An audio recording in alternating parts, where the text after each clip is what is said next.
మీరు చూసిన రాజకీయ ప్రస్థానంలో ప్రజలనేది నాకు అనవసరం. పాలిసీస్ నా ఇష్టం. నా ఇష్టం వచ్చిన పాలిసీ నేను డిఫైన్ చేసుకుంటా. ఇలాంటి సిట్యుయేషన్స్ ఏమన్నా చూసారా? మన ఆంధ్రప్రదేశ్ గావచ్చు, ఇంకో రాష్ట్రాల్లో గాని ఏమన్నా అటువంటి యాటిట్యూడ్ ఉన్నప్పుడు ప్రజలకి జరిగే నష్టం ఏంటి? రాష్ట్రానికి జరిగే నష్టం ఏంటి? అదేనండి, ప్రజలు నాకు అనవసరం. ఆ యాటిట్యూడే కదా మనం చూసింది. జగన్మోహన్ రెడ్డి పరిపాలనలో ఆ యాటిట్యూడే చూసాం. కొన్ని ఎగ్జాంపుల్ సార్, అంటే మీ నోటితో వినాలని ఉంది.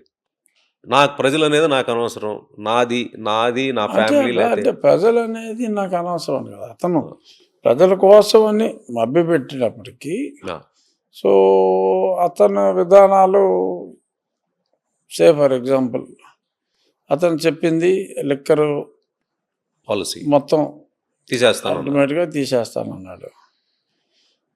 అది ఎక్కడ కూడా ప్రపంచంలో జనరల్గా సాధ్యపడలా. ఎన్టీ రామారావు గారే ట్రై చేశారు, వదిలేశారు. ఈవెన్ అదర్వైజ్ బూట్ లెగ్గింగ్ అమెరికాలో కూడా ఒకప్పుడు నిషేధించారు. ఎర్లీ 40s బూట్ లెగ్గింగ్ ఎక్కువైపోయింది, మళ్ళీ ప్రవేశపెట్టారు. So it's attempted and failure మోడల్లో మళ్ళీ ఏదో అటెంప్ట్ చేస్తానన్నాడు అతను.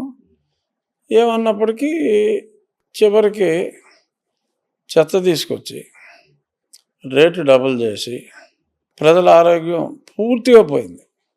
అతను తీసుకున్న నిర్ణయం వలన ప్రజల ఆరోగ్యం, అంటే అలాగే తాగితే 30 ఏళ్ళకి పోయేవాడు 5 ఏళ్ళకే ప్రాణం మీద తెచ్చుకున్నాడు.